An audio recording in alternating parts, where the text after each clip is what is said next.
How many of you are educators? Have you given that talk and you just realized that you're not connecting with the audience? Something isn't happening the way you want it to? Well, my profession's a veterinarian. And in veterinary school, we got zero communication skills. We learned a whole lot about diagnosing diseases, how to treat those diseases, but they left out a huge important element, and that is how to communicate that to the pet owner. Because it's still the pet owner that pays the bill. And it's important that we communicate what we recommend to them. I've been fortunate over the past few years to work for companies that invested in communication training. And you pick up little bits of pieces with every communication training that I attended. But it wasn't until I attended a training in West Haven, Connecticut at the Institute for Healthcare Professionals, because there was a group that realized that healthcare professionals aren't great communicators, and developed a program. And going through that, it was important to understand that to communicate with people, you need to build trust. And over the years, what I've discovered is in my training, there are three basic tools that I try to use every time I communicate. I want to build trust, I don't want to over-educate, and I want to make a strong recommendation. Trust. What is trust? Have you ever heard the expression that people don't care how much you know until they understand how much you care?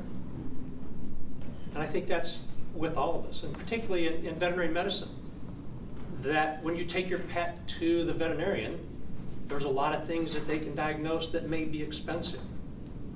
But unless that pet owner understands that you are there, your primary role is to help provide the best care, a lot of the recommendations just are a huge expense. So building trust is really important. And how do you do that? It wasn't until I was introduced to a book called Start With Why. Anybody read that book, know about it? Simon Sinek. It's one of the books that really made, I think, me a better presenter.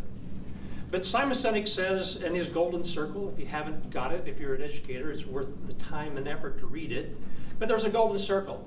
And what we do is, we talk about what we do and how we do it and why we do it. But he says that people don't buy what you do, they buy why you do it. And why you do it and what you do basically supports what you believe. How do I connect with people on why? Well, the veterinary profession is probably not a profession you would start, you would choose to engage in if you wanted to get rich. Salaries aren't that great. Why do most people work in the veterinary profession?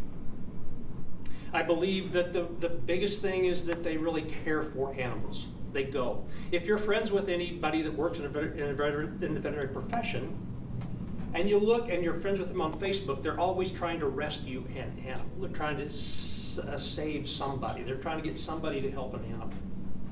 So how do I, as a veterinarian, communicate with that? Well, if you look and you read Simon Sinek's book, having people communicate the reason why they do it is very difficult, because why you do something originates in a different part of the brain than communication skills. And so to ask somebody, and I do it quite often to a group, is why do you do what you do? Most of them will give the answer, well, I do it to support my family. I do it for the money.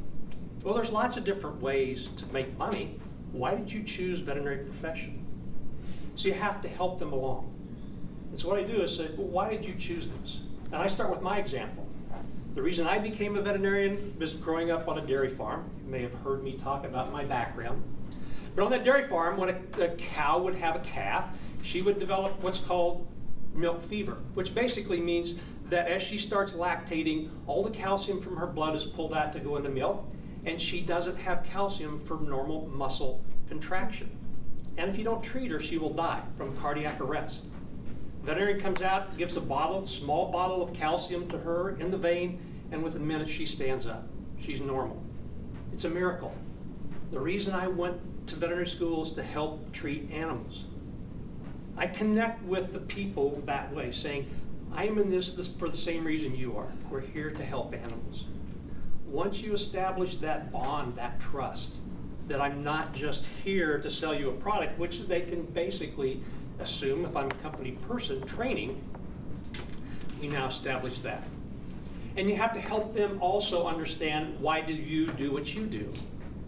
Because if they can't express it to pet owners, and if they can establish the reason we exist, the reason we go to work every day is to help your pet live the best life it can, it's a lot different than your pet has this expensive disease. Do you want to treat it? Connecting with them. So establishing that bond, establishing that trust is really important. The second thing that I do is what I call the threes. It's easy to over-educate people. There's a lot of information. We have technical presentations. If you give it a whole bunch of information, what do people typically do? They become deer in a headlight, too much information. How many things can a person realistically leave understanding? Not more than 3 points. And how many times do they need to hear that? At least 3 times. So always focus on, what do I say? What's my key points? And then make a recommendation. You give them a lot of information, but they're looking to me as an expert. What do I recommend? A lot of times they say, I don't care, just tell me what to do. So making a recommendation is very important. Those are the 3 things that I found that's helped me become a better communicator. First, establish trust. Why am I there? Can you trust me? Second, don't give them too much information. Leave them with the points that you want them to know. And third is, tell them what it is that they should understand. I think it can be effective in almost any form of communication. And I would ask you to sit down and think about, why do you do what you do? Simon Sinek says that if you do something that you really don't enjoy, you work hard at something you don't enjoy, it's stress. But if you work at something that you love, it's a passion. What's your passion? Go find it and help communicate that to people. Thank you.